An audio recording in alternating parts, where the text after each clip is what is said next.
이승원의 명랑시사 4부 시작합니다. 대국민 토론 배틀로 선발된 국민의힘 신임 대변인단이 오늘 공식 임명됐죠. 앞으로 6개월 동안 황보승희 수석 대변인과 함께 활동을 할 텐데요. 오늘 명랑 인터뷰에서는 경쟁률 141대 1을 뚫고 선발된 양준우 신임 대변인 만나봅니다. 안녕하세요. 네, 안녕하세요. 네, 무려 141대 1 일단 축하드립니다. 네, 감사합니다. 네. 아직 양준우 대변인을 모르시는 분들이 좀 계실 텐데요. 명랑시사 청취자분들에게 본인 소개를 좀 해주시면 어떨까요? 네, 청취자 여러분, 안녕하세요. 국민의힘 토론 배틀을 통해서 제1야당 대변인을 하게 된 취업준비생이었던 양준우라고 합니다. 네. 오늘 제가 아침에 임명장을 받았습니다. 아직 네. 잉크가 마르기도 전인데, 네. 이렇게 명랑시사에 출연하게 됐습니다. 네, 반갑습니다. 그러면은 취준생이셨으면 이제 일단 취업을 대변인으로 한 건가요? 어떻습니까? 계약직이죠. 계약직. 6개월 단기 계약직으로 네. 취업은 하게 됐습니다. 네, 그렇군요. 사실 말이 141대 1이지 이게 엄청난 숫자잖아요. 네. 네, 최종 선발된 소감을 좀 말씀해 주시면 어때요? 근데 요즘 어느 취업을 하더라도 100대 1은 기본입니다. 그래서 취업문과 비교했을 때는 거의 동일한 수치라고 보고요. 네. 근데 오늘 제가 막상 임명장을 받고 나니까 사실 두려움이 앞서긴 합니다. 대선이라는 중요한 시기를 앞뒀는데, 취업준비생이 이렇게 중요한 자리에 앉은 게, 두려움이 없다면 사실 거짓말이겠죠. 네. 이제 나는 국대다 토론 배틀이 예상보다 훨씬 더 흥행했다 이런 평가가 많거든요. 네. 주변의 반응은 어떻고 이렇게까지 이제 흥행에 성공할 줄 예상을 하셨습니까? 이렇게까지 흥행할 줄은 사실 몰랐고요. 네. 주변에서는 지금 굉장히 많은 격려와 응원을 보내주고 있고요. 네네. 친구들 같은 경우에는 사실 제 학창 시절에 흑역사 사진 이런 것들을 열심히 발굴하고 있는. 네. 그런 재미가 또 있죠. 네. 네. 그 최종 결과를 보면은 1위를 차지했던 이 임승호 대변인과 1점 차였어요. 굉장히 아쉬운 1점 차. 그런데 결승전 심사위원 점수에서는 임승호 대변인보다 더 이제 그 점수가 높았잖아요. 네네. 일단 심사위원들한테는 어떤 점이 제대로 좀 어필됐다고 보셨습니까? 스스로 자평하기에는. 사실 임승호 대변인이 더 잘합니다. 그렇습니까? 배그의 문제인데요. 네. 토론의 승패에 따라서 승리 포인트가 있었어요. 그래가지고 이런 것 때문에 반영이 된 거고, 사실 평가위원들이 개인에게 부여하는 점수는 다른 분들이 더 높으실 겁니다. 네, 운이 그렇군요. 좋았다 이렇게 정리하면 될 것 같습니다. 운이 좋았다. 네. 사실 어떤 정당에 활동을 한다라는 거, 특히 대변인으로 토론 배틀까지 나간다는 게 쉽지만은 않은 일일 텐데요. 지금 양준우 신임 대변인은 어떤 계기로 이 토론 배틀에 참여를 하게 됐나요? 이 정치라는 게 사회에 어떻게 자기 나름대로의 선한 영향력을 끼치는 거라고 생각을 하는데요. 네. 저는 이 정권 교체가 필요하다고 보는 입장으로서 재보궐선거에 제가 유세차에 한번 올랐었습니다. 네네. 그때 느꼈던 보람, 선한 영향력을 끼쳤다는 어떤 보람을 느꼈고, 거기에 이어서 이제 토론 배틀까지 참석하게 된 것 같습니다. 그 캠프 유세차에는 어떻게 오르게 되셨어요? 지난 4월이었죠? 보궐선거 당시에. 네, 제가 그 청년 마이크 첫날에 올랐는데 신청을 해서 사실 올라간 거죠. 한 몇 시간 전에 제가 신청을 해서 올라간 거고. 네. 그래서 이제 당시 오세훈 화제가 될 줄 몰랐습니다. 그렇군요. 오세훈 캠프 유세차에 올라서 이 국민의힘에 쓴소리를 했다 이렇게 해서 처음에 화제가 됐었던 게 사실인데요. 네네. 지금 사실 이제 시간이 많이 지나지 않았어요. 지난 4월에 보궐선거였으니까. 지금 국민의힘에 가장 좀 필요한 하고 싶은 쓴소리가 있다면 한 말씀 해주시죠. 제가 그때 유세차에 올라가지고 했던 쓴소리 중에 핵심은 당장의 지지에 안주하지 말라 이런 내용이었어요.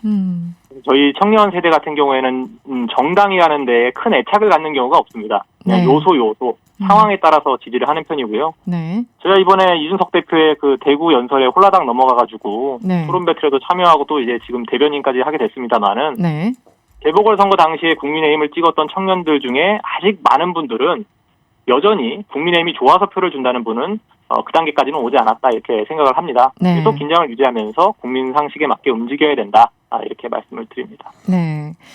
그러니까 예전에 이제 있었던 일종의 묻지마 지지 이런 거는 지금 청년 세대한테는 맞지 않다. 그런 어떤 요소와 그렇죠. 상황에 따라서 달라질 수 있다. 언제든지.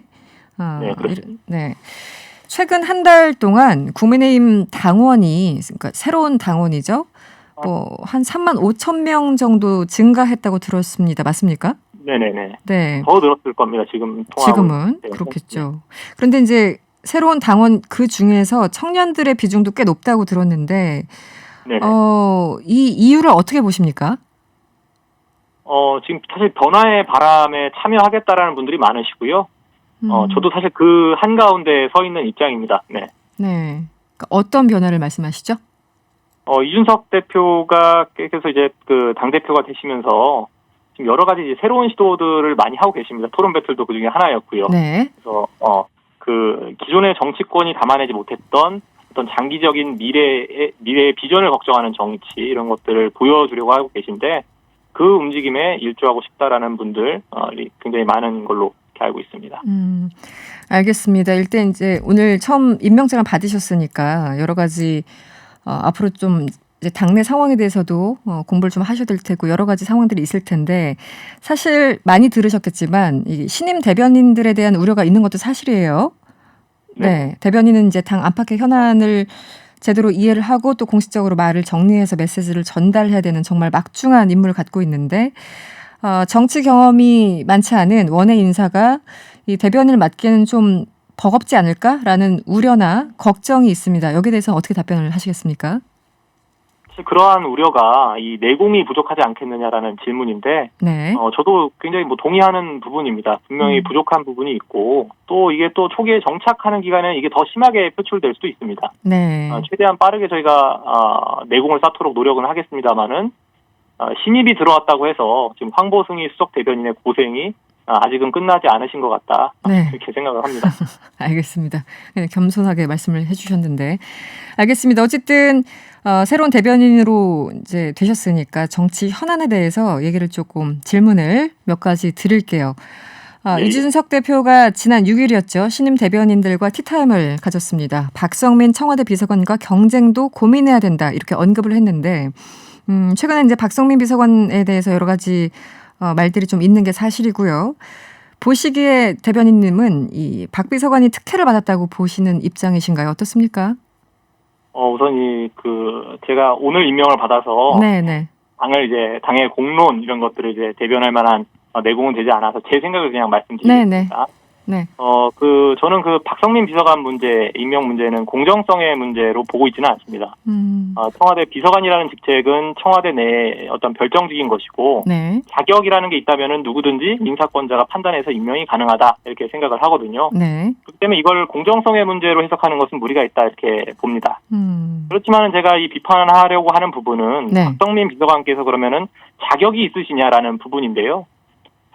청년 비서관이라는 직책은 현재 청년들이 공유하고 있는 문제를 해결하라고 만든 직책일 겁니다.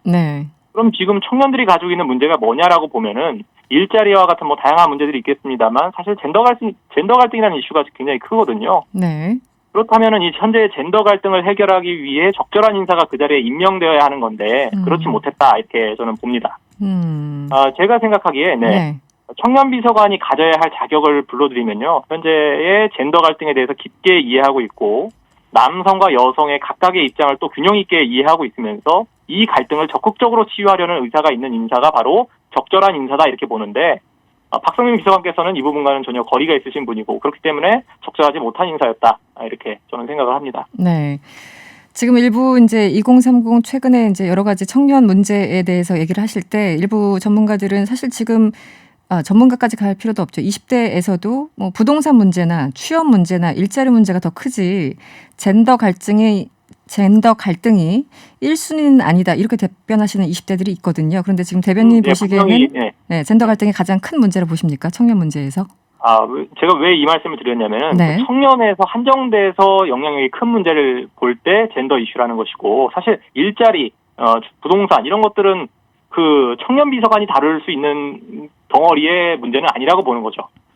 이거는 경제부총리께서도 해결을 못하는 문제인데 청년 비서관에게 해결하라고 놓은 건 아니고 그럼 청년들이 가지고 있는 청년들의 한정된 문제를 본다면은 젠더 갈등이라는 이슈가 굉장히 큰 부분을 차지하고 있다 이렇게 보는 겁니다. 연결되는 질문일 수 있겠어요. 지금 일부 대권 주자들이 국민의힘 대권 주자들이죠. 유승민 전 의원 등등. 여성가족부를 폐지하자 이런 입장이고 이준석 대표도 여기에 대해서 좀 긍정적인 입장을 보인 것으로 알고 있습니다. 이 당의 입장이 지금 정리가 된 것 같지는 않은데요. 왜냐하면 당내에서 여러 가지 이견이 있는 것 같아요. 지금 네네. 어떤 상황인가요? 그 당의 상황을 여쭤보시면 저도 이제 현재로선 모른다 이렇게 답변을 드리고요. 네. 아직 최고위원 회의에 배석을 한다든지 이런 과정들이 아직 없기 때문에 당내 의견을 여쭤보시면 제가 답변을 알겠습니다. 네. 지금 이제 여성가족부 폐지에 대해서도 당내에서 예를 들어 조수진 의원이나 이런 분들도 폐지에 반대하는 입장인데 기본적으로 이거는 이제 젠더 갈등을 오히려 더 부추기는 거 아니냐. 이번에 보궐선거에서 2030 그 남성표를 많이 가져갔다고 해서 그렇다면 반대로 여성표는 이제 전략적으로 봤을 때 버리고 가는 거냐 이런 지적까지 나오고 있는데 여기에 대해서는 어떤 입장이십니까? 저는 그 여성가족부 폐지라는 문제를 이렇게 젠더 갈등으로 치환해서 해석하는 부분이야말로 문제가 있다 이렇게 봅니다. 이렇게 되면은 여성가족부는 비판할 수 없는 조직이 되는 거고 통역화가 되는 거거든요. 네. 쟤들이 남자 편을 들기 때문에 여성가족부를 공격한다 이런 프레임이야말로 사실 지금까지 굉장히 지속되어 왔던 나쁜 프레임이다 이렇게 보고요. 특정 집단의 존속을 위한 조직 논리다 이렇게 생각을 합니다. 지금 저희가 여성가족부 폐지를 다루는 내용은 사실 네. 성별의 문제가 아니라 정부 자체의 비효율적인 운영에 대한 문제입니다. 네. 현재 미래 세대의 부담이 가중되고 있는 상황에서 정부 운영을 어떻게 하면 효율적으로 할 수 있을까라는 문제 의식인 거고 실제 저희의 접근법도 대부분 이런 방향입니다. 여성가족부는 타 부서와 중복된 업무가 너무 많다. 네. 노동부, 교육부, 복지부 너무 중복이 되고 비효율적으로 예산이 소모가 된다. 그렇기 때문에 개선이 필요하다 이런 입장이지 전혀 남자와 여자를 갈라놓는 그런 공약이 아니다. 이렇게 말씀을 드릴 수 있을 것 같습니다. 어떤 특정 이슈에 대해서 이제 부처가 책임을 그렇게 나눠 가지면 뭐 보건복지부나 여러 가지 이제 다 각 부처에 다 여성 관련해서 미션들이 있다, 일을 하고 있다라고 이제 유승민 전 의원이 주장을 하셨는데 그 얘기는 그 누구도 책임지지 않는 이슈가 될 수 있다라는 또 반론도 있거든요. 여기에 대해서는 어떻게 보십니까? 질문의 의도를 제가 죄송합니다. 제가 오늘 첫 임기 시작이라 질문의 의도를 제가 잘 파악을 못했거든요. 알겠습니다. 일단 제가 너무 깊게 들어가지 않도록 하겠습니다. 마지막 질문 6개월간 이제 임기가 끝나잖아요. 네. 어떤 대변인이 되고 싶은지 좀 질문 드릴게요. 그래도 그 MZ세대 젊은 세대의 의견을 좀 잘 반영하고 목소리를 대변한 대변인이었다 이렇게 기억은 되고 싶습니다. 그 끝인가요? 그 정도고요. 사실 네. 이제 6개월인데 네. 저는 정권 교체가 필요하다고 생각하는 입장이기 때문에 네. 그까지 어떤 작은 역할이라도 주어질 수 있다면 헌신할 거고요. 네. 그 이후에는 뭐 어떻게 다시 고민을 해봐야겠죠. 알겠습니다. 오늘 말씀은 여기까지 듣겠습니다. 고맙습니다. 네, 감사합니다. 네, 지금까지 국민의힘 양준우 신임 대변인이었습니다.